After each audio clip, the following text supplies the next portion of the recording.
Setelah mendapati penyerangan dari para bandit di part sebelumnya, Yuno dan rombongan kini telah singgah di desa asal Yuno, yaitu Desa Hage.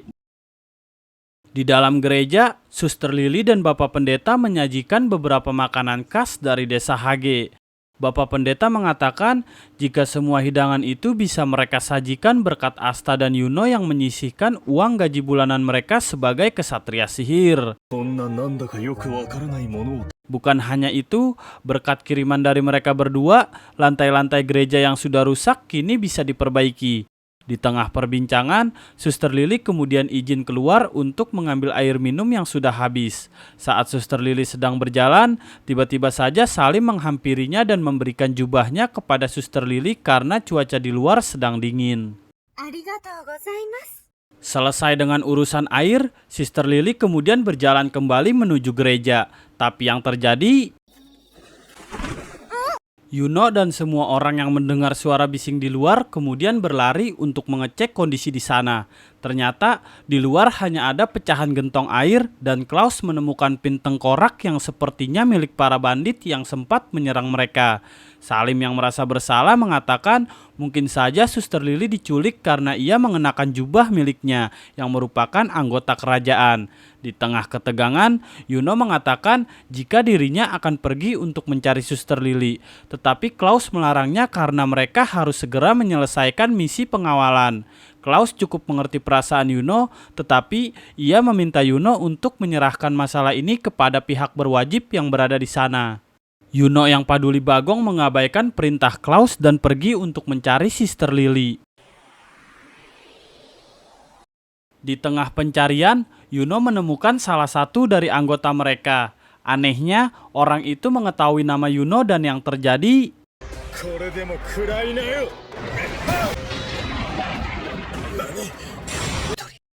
Dengan ejetnya orang itu langsung kenok di hadapan Yuno. Lagi-lagi, Yuno yang sedang mencari Suster Lily langsung dihadang oleh salah satu anggota pasukan bandit. Di sini Yuno menyadari sedari awal ternyata memang dirinya lah yang diincar oleh para bandit. Tanpa banyak bacot, bandit dengan sihir air asin itu langsung menyerang Yuno, akan tetapi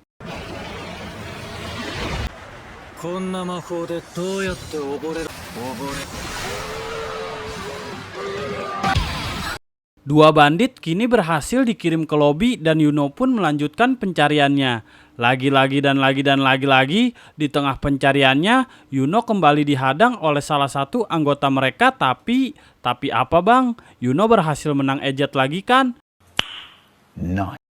Yuno yang kini berada di dalam patung tengkorak iblis legendaris akhirnya berhasil menemukan Suster Lily. Akan tetapi di sana sudah ada bandit yang menunggunya. Bandit itu mengancam akan membakar Suster Lily jika Yuno tidak menyerahkan grimoire miliknya. Ternyata dari awal para bandit kroco itu mengincar grimoire milik Yuno. Akan tetapi Yuno menolaknya dan yang terjadi,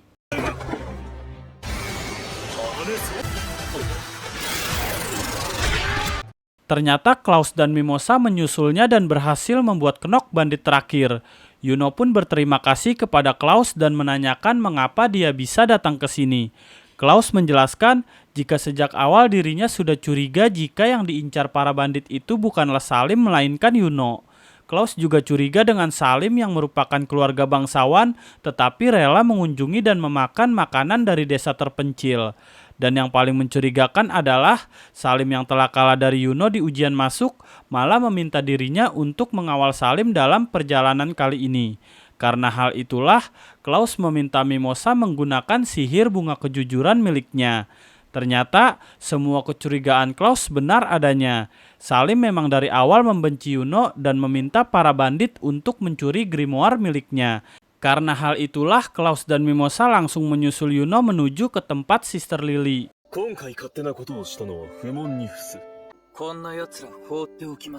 Para bandit dan Salim akhirnya akan dilepaskan oleh Klaus karena permintaan Yuno. Akan tetapi Salim yang bebal malah kembali ngoceh dan yang terjadi, sungguh naas, Salim pun kenok di tangan bogeman Suster Lily.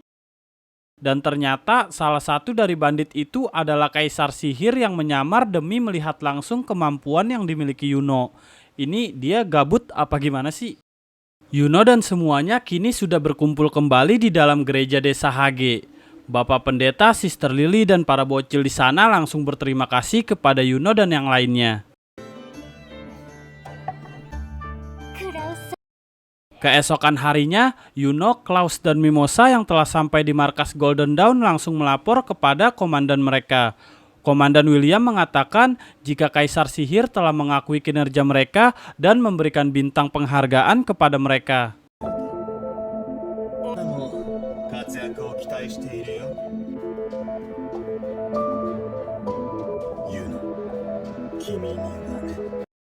Di markas Banteng Hitam, terlihat para anggota sibuk memikirkan nama yang akan diberikan kepada burung sihir yang selalu saja berada di dekat Asta. Di antara semua nama aneh yang diberikan, Luck tiba-tiba saja menyarankan agar burung itu dipanggil dengan sebutan Nero. Tetapi di tengah perbincangan mereka, Kapten Yami dan Pinral yang telah kembali langsung memberikan informasi jika telah muncul dungeon baru di kerajaan mereka. Asta yang kosong jelas langsung menanyakan apa itu dungeon. Makna kemudian menjelaskan jika dungeon itu merupakan kuburan kuno yang isinya harta karun. Selain itu, di dalam dungeon kadangkala juga ada informasi mengenai sihir kuno yang sangat kuat.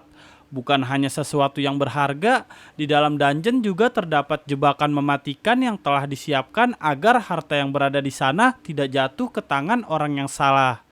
Karena hal itulah kesatria sihir ditugaskan untuk menyelidikinya. Yami mengatakan jika pasukan Banteng Hitam dipilih untuk menyekidili dungeon itu. Dan lagi, karena letaknya yang berada di perbatasan antara kerajaan Clover dan kerajaan Diamond, mereka harus mengurus misi ini dengan cepat agar kagak keduluan oleh orang-orang dari kerajaan Diamond. Yami juga mengatakan jika konon katanya ada orang yang berhasil mempelajari sihir mahadasyat dari dalam dungeon. Asta yang mendengarnya pun langsung bersemangat dan mengajukan diri untuk menjalankan misi kali ini. Yami yang menyetujuinya meminta Noel dan Luck untuk pergi menjalankan misi ini bersama Asta. Luck yang maniak bertarung pun terlihat senang dan berharap ada orang kuat di sana. Tanpa banyak cincong markocong pala bencong, Pinral langsung membuka portalnya untuk mengirim mereka ke lokasi dungeon tersebut. Asta, Noel, dan Luck kini telah tiba di depan dungeon yang dimaksud dan langsung memasukinya.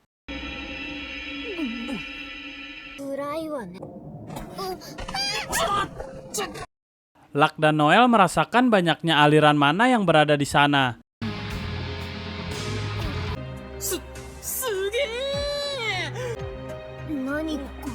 Asta yang iri karena nggak bisa ngerasakan mana, langsung depresi dan tanpa sengaja malah mengaktifkan jebakan yang ada di sana.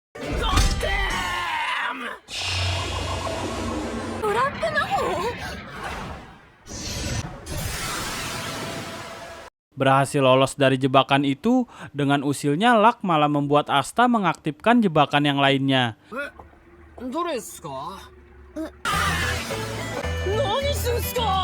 Luck yang benar-benar maniak bertarung malah terus-terusan dengan sengaja mengaktifkan jebakan yang ada di sana.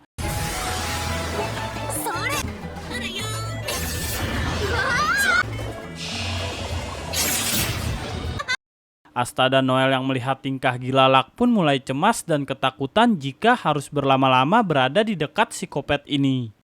Di markas Banteng Hitam, terlihat Vanessa yang khawatir dengan Asta dan Noel. Tetapi Yami mengatakan mereka akan baik-baik saja karena ada Luck di sana. Menurut Yami, kemampuan mendeteksi mana yang dimiliki oleh Luck jauh melebihi para bangsawan. Dan kalau bukan karena kepribadiannya, pasti banyak pasukan kesatria sihir yang menginginkannya bergabung ke dalam skuad mereka. Kembali ke dalam dungeon, terlihat Luck mulai mendeteksi mana yang berada di sana.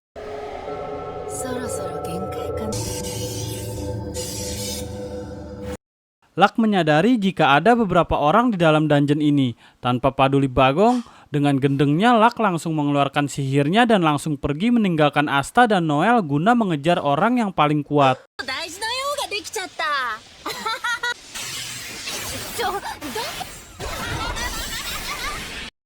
Apakah Luck benar-benar seorang psikopat gila? Dan seperti apakah musuh yang akan mereka temui di dungeon ini?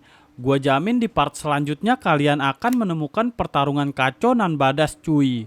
Gua Dul, thanks for watching and see you in the next video. Bye bye.